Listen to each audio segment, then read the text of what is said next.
This question is always being asked, when are you going to retire as a VIP guy?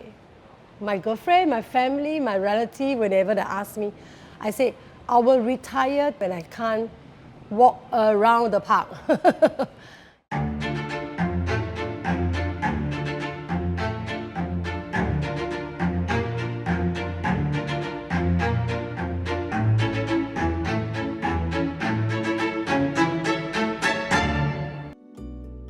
Vividly, I remember my first batch of interns, and I also told her that I'm just going to work 1 year, so maybe I just going to train you.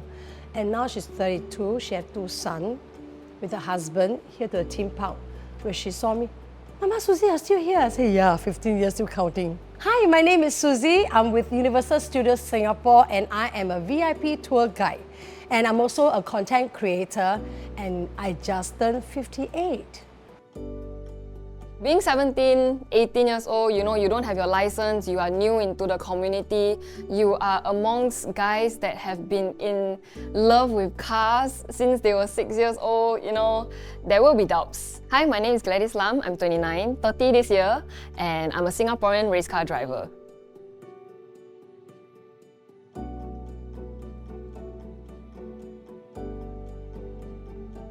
My interest in cars started around maybe 17, 18 because my group of friends, my seniors in secondary school and their friends, everyone was into cars. You know, whatever that they were interested, they would say it with so much fire that their passion just rubbed onto me.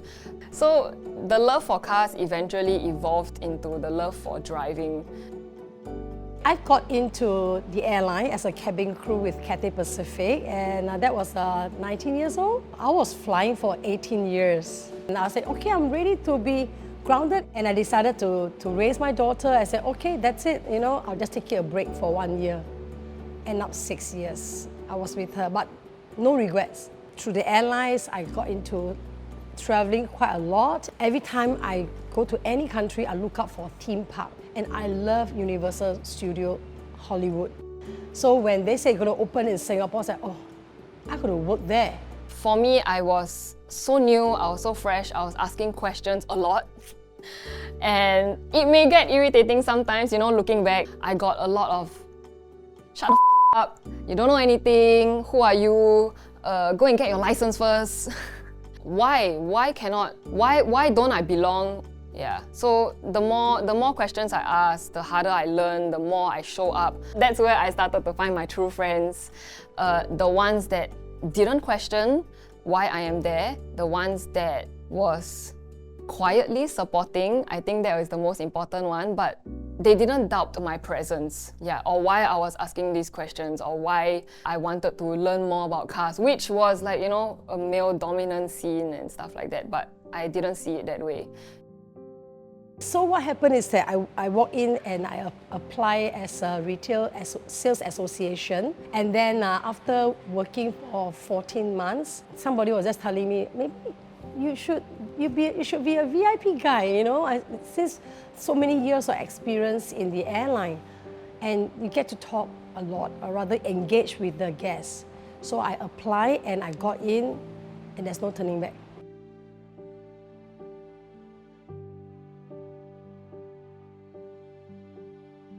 It's a running joke among my team. I'm longest there and I'm the oldest there. So sometimes they kind of like tease me, say, you're the pioneer generation. Yes, I'm older. Everybody knows. Theme parks are usually a younger generations, right? I don't feel that there is a discrimination. I feel the positive way is they are always so nice. They are very considerate. Whenever I lift up a heavy stuff or doing some a bit physical, my younger colleague will just say, Susie, you don't do it. Let us do it.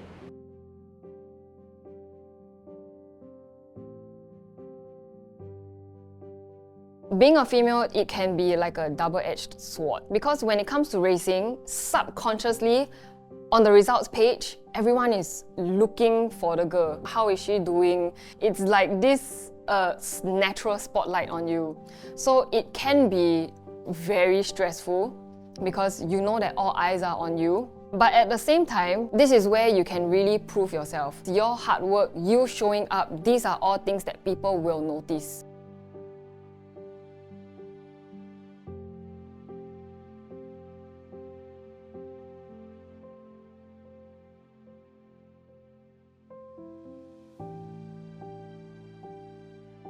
Every single tour is never the same. Every day is never the same because we are handling different guests from different country and the guests have different expectation. I mean, if you're telling me to serve a passenger in the airline, in a plane, not a problem. But I was new also when I was doing this. Everything is new, but I slowly just embrace it and just encourage myself to just keep learning. You may think it's just showing up, hop into the car, race, go. It's not as glamorous. I would like to say that the easy part is racing. The fun part is racing. The hard work is everything that happens behind the scenes. You need to see women accomplishing things in male-dominated sports, in male-dominated environments, and it's not going to be an easy task. So I would like to think that whatever I am doing, putting my story out there, you know, like I said, if I am able to inspire just that one person, I would like to think that it would have that butterfly effect for something that is probably in the far future, you know, where we are able to see motorsports as just another sport, not just something that only boys can do. Among our team, they always call me Mama Susie, which is fine. I have a lot of kids, right? So what happened is that most of the VIP guide was trained by me. They come and go, but I always, learn from them, like their lingo. Then they say, Susie, slay, the new Gen Z lingo and all this thing, and I use it sometimes among my family. I learn from them. The struggle I have is the digital, because I grew up not having computer, digital, not in the digital era, My struggle right now is because we're moving towards the digital world. So they always guide me, they teach me, they click so fast, I was like, wait, hang on. Second step, please. They're on the 10th step. But I'm learning. I really open to any learning. That's also my hashtag. Never too old to learn seriously. Just explore, just learn, So I always tell myself, ever since I turned 50, which is quite long ago, I tell myself every year I must learn something new. One item, one skill, or one activity I have not done before to challenge myself. So I always try to influence my group of girlfriends around my age to do that.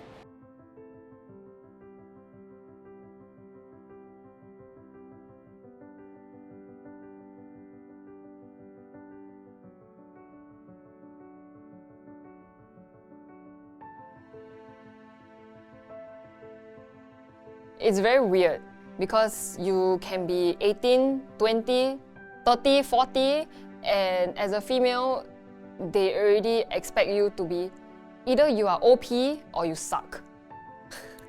If you are average, you suck. You must be like fighting for first, second, third, and you will be okay. But then at the same time, there will still be haters that say, oh, the car is fast. It's not you. Females are already naturally judged by their age, while men, you can be racing until you're 50 years old, that's fine.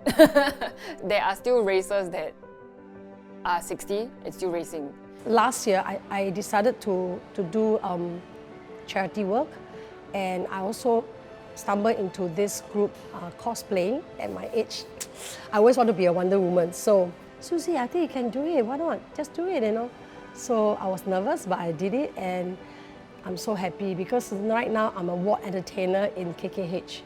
So once a month I dress up as a Wonder Woman, as a Spider Girl, Spider Gwen, Little Mermaid, my daughter's favorite princess, to cheer all the kids up. And also surprise my girlfriends or some of the ladies that follow me on my social media. They say, wow, Susie, you can do this, it's amazing. Because I'm doing cosplaying, I'm doing modeling, I got into this agency. And they were like quite surprised, is there such models for over 50? I said, yes. We are picking up in Singapore. And that is fantastic.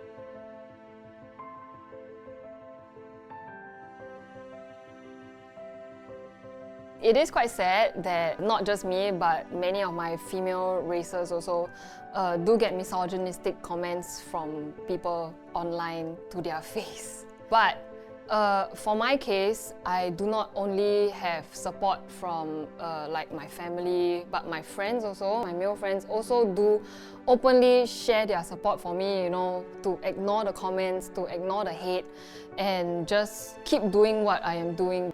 I do not just inspire females, but I also inspire my male friends as well.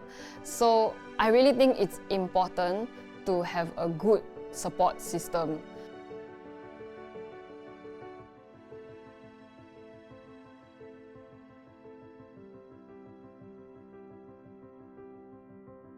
My daughter, my husband is one of my two pillars, literally. And whenever I say, should I go into cosplaying for charity? Mommy, do it. If you have the confidence, if you have the passion, do it, you know? And when I say about modeling over 50, do it. That's what you like. They always support me. And whether my husband embarrassed whether I'm wearing this Wonder Woman outfit, you know, walking around hospital corridor and everything, he's proud of it. And sometimes I'm not very good at online. My daughter always helped me to source my cosplay stuff. She helped me, yeah. And the sizing and everything. And with that, I learned from her. Okay, I don't need you anymore. I'll try my best next time.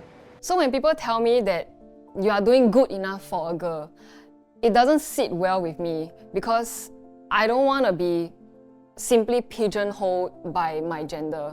Many girls may feel that they do not have the power to make their own choices. They may feel that they need the approval of someone, you know, in order to create their own path. But that shouldn't be the case. And I feel that if you really want to do something, you do not need the permission of anyone, you do not need the approval of anyone to create your own path. If you really want to do something, you show up, you work hard for it, and eventually, you showing up, your efforts will be recognized. You might not like what I'm doing, modeling or cosplaying or whatever, or climbing some mountain in somewhere in the world, which I did that last year. Do something that you think you like, and that will keep you every day getting up, looking forward to do it. This question is always being asked, when are you going to retire as a VIP guy? My girlfriend, my family, my relative, whenever they ask me, I say, I will retire when I can't walk around the park. Yes, I'll still work till I can't, yeah. There's no expiry date.